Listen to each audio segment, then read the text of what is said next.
Трагајќи по архивите на медиумите во изминатите 2 децении, евидентно е дека политичките гарнитури ги менуваат само позициите, но риториката останува иста. Кога се во опозиција критикуваат за корумпирано правосудство, криминална власт и заробени институции, кога се на власт најавуваат одлучна борба против криминалот и сваровски судството и нулта корупција. Ова мора да престане веднаш. Правосудството мораме да го прочистиме од нечесните судии и обвинители, за да можат честните и професионалните непречено да ја обезбедат правдата која чекаат граѓаните. Последниот извештај за напредокот на Република Северна Македонија во Европската Унија, премиерот Заев го нарече најпозитивниот извештај досега откако сме држава кандидат за членство, а тоа е 14 години, со чиста препорака на Европската комисија за почеток на преговорите за членство. Во делот за правосудството и борбата со криминалот пишува дека е постигнат одреден степен на напредок, но ако однадвор со шминка се прават корекции на правната држава, однатре системот е трул и потребна е генералка, односно вистински реформи.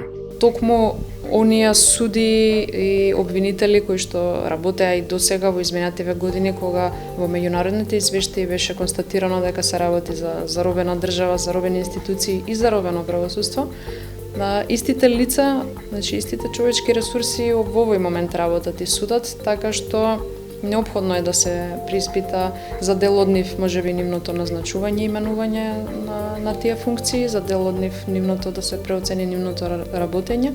Во секој случај неопходно е да се превземат мерки не само во поглед на унапредување и подобрување на регулативата, туку и на човечките ресурси во институциите.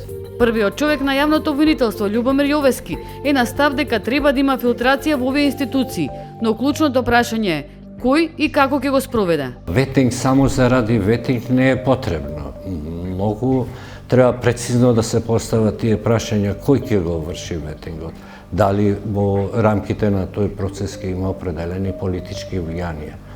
Ако се спроведува таква некоја проверка на судиите и на јавните обвинители, тоа мора да биде од непристрасни експерти кои првенствено ќе имаат задача во делот на извршувањето на нивната дотогашна работа, во делот на примената на законите, во делот на интегритетот на луѓето кои што ќе бидат подложни на проверка и единствено само во тој контекст тие податоци би биле релевантни. Ова се првите луѓе на институциите кои имаат мандат да го гонат криминалот и корупцијата.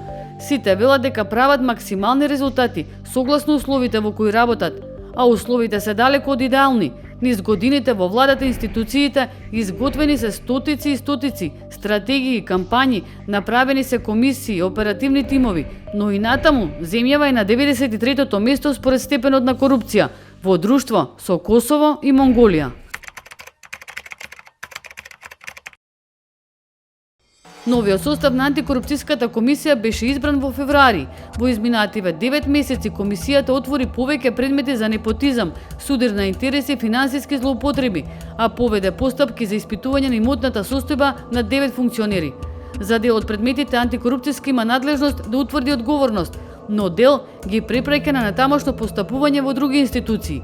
Нејзината работа е условена од функционирањето на други институции, кои треба да ја бидат логистика со документи и информации. Јас сум задоволна заради тоа што во главном институциите го почитуваат законскиот ред за доставување на документите од 15 дена.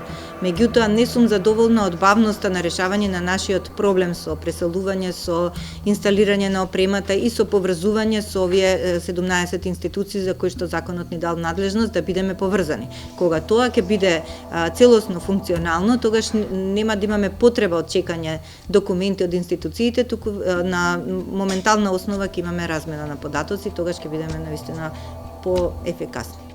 Во институцијата работат 22 луѓе, што не е ни половина од предвидените 50 со систематизацијата. Оваа година има буџет од 578.000 евра, а во 2020 антикорупционерите ќе добијат 735.000 евра. Сега сме во фаза кога го подготвуваме правилникот за систематизација. Планираме тоа да го завршиме до крајот на годината, можеби порано. Ќе видиме како ќе ни одат работите. И следната фаза е понатаму до екипирање. Меѓутоа ќе не пресретнат изборите, така што реално до екипирањето ќе почне со почетокот на втората половина од годината, после јуни. До јавното обвинителство доставени се 6 случаи за натамошна истрага, меѓу кои е и за градоначалникот на Сарај, за кој бараат кривично гонење за дивите платформи на Матка. Ивановска вели дека соработката со јавното обвинителство засега е добра и дека добиваат повратни информации до која фаза се нивните предмети, но досега за ниту еден нема обвинение. Во октомври антикорупцијската комисија почна процес за изработка на национална стратегија за спречување на корупцијата 2020-2024 и најави кампања која ќе се спроведува под мотото "Со ум во антикорупцијски бум".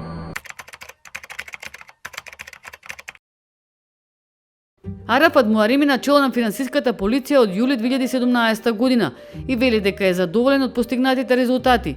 Ако во 2017 со нивните истраги утврдиле штета на државниот буџет од 8.130.000 евра, во 2018 со поднесени кривични пријави таа се зголемува на 48.780.000 евра, а годинава заклучно со октомври откриле финансиски криминал тежок 146.340.000 евра. За ова година од вкупно поднесени над 40 кривични пријави, се отфрлени од тоа што е доставено од јавното обвинителство, се отфрлени само 3 кривични пријави од Управата за финансиска полиција, што не е некоја голема бројка. Тоа покажува на самото дека резултатите од преземените предистражни действија од страна на Управата за финансиска полиција даваат резултати и тие се прифатени од страна на јавното обвинителство. Во 2019 година буџетот на оваа институција беше 848.000 евра, а во 2020 ќе биде 1 милион евра. Вели дека е доволен за да се покријат трошоците за да работат ефикасно. Пред неполн месец дена примивме нови кадар со искуства кои што сега почнуваат и да се влезат и во државните институции, кои што работеле на приватниот сектор. Тие ни се многу битни, кои што знаат и надвор како функционира системот, а не да бидат од самото државите, од државните институции кои што не ги гледаат како е сликата надвор и како функционира системот, државниот систем. Подобро е тие барем мојот став беше дека подобро дело тие да дојдат од надвор и да ги кажат своите искуства како, односно се гледа од надвор како функционираат државните институции. Но колку финансиската независност гарантира професионална независност? Значи не може да каже дека нема притисоци, односно притисоци не постои такви, меѓутоа заинтересираност на предмети сегогаш постоела и ќе постои. Меѓутоа, доволно е да знаеш начинот како да ги дистанцираш тие личности да нема преченост на водење на предистрагата. Тоа мислам со успешност го тераме, така да не верувам дека има некој притисок како што го кажувате дека нешто ќе се стопира. Љубомир Јовески во обвинителството дојде пред 2 години и го наследи Марко Зврлевски. Обвинителот тврди дека досега на неговиот телефон немало повици од кабинети на функционери или бизнис кругови, но од друга страна искрен е дека резултатите од работата се далеко од очекуваните. Мислам дека во овие 2 години обвинителството покажа напредок во делот на извршувањето на неговата функција, со тоа што од почеток се залагав јавно-обвинителските одлуки да се носат во рамките на обвинителството и политиката да ги држи понастрана рацете од обвинителството, но ако барате сосема искрено, во овој период обвинителството не може да покаже поголема ефикасност во делот на работењето со оглед дека значително е намален бројот на обвинители и припадници на јавно-обвинителската служба. Во моментот во држава има 172 јавни обвинители, а потребни се 251. Со години во Крива Паланка нема обвинител, во Ресен има само еден, во Скопското обвинителство недостасуваат повеќе обвинители, исто како и во Гостивар и Кичево. Освен недостиг на кадар, обвинителството не може да се пофали и со финансиска независност. Во 2019 буџетот добиле речиси 14 милиони евра, а следната година 1 милион помалку.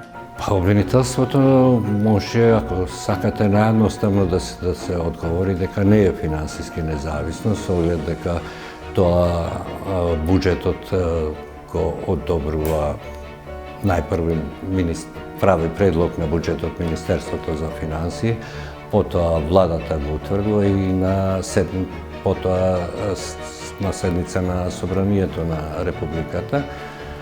Секогаш нашите буџети или побарувања во буџетите биле на еден или друг начин значително смалени и мислам дека во наредниот период обвинителството треба повеќе и поупорно да работи во делот на неговата финансиска независност. И Јовески, исто како и Муареми Ивановска, нема замерки на соработката меѓу институциите.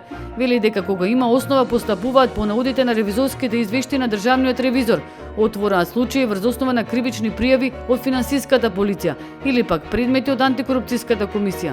Но ако овој синџир функционира, тогаш зошто ниту еден функционер од првиот ешелон во сегашната или поранешната власт не е во затвор, ниту пак останал без нелегално стекнатиот имот?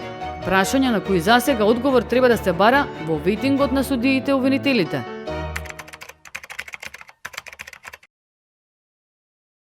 Владата во август формираше уште едно тело, кој го нарече оперативен тим за борба против корупцијата, на чие чело е министерот за внатрешни работи Оливер Спасовски. Со оваа одлука владата покажува силна решеност да не запре борбата против криминалот и корупцијата како стратешка определба. Оперативниот тим е целосно подготвен да се стави на располагање на јавното обвинителство и на судовите во остварување на нивните законски обврски, соопшти од владата во август. До сега јавноста не слушна ништо за операциите на овој оперативен тим, ниту пак има одговори и одговорност за тоа како успеа поранешниот премиер Никола Груевски да избега во Унгарија, зошто предметите на СЈО застаруваат и немаат судска разрешница, и дали во затвор ќе заврши некој функционер од претходната или од сегашната власт.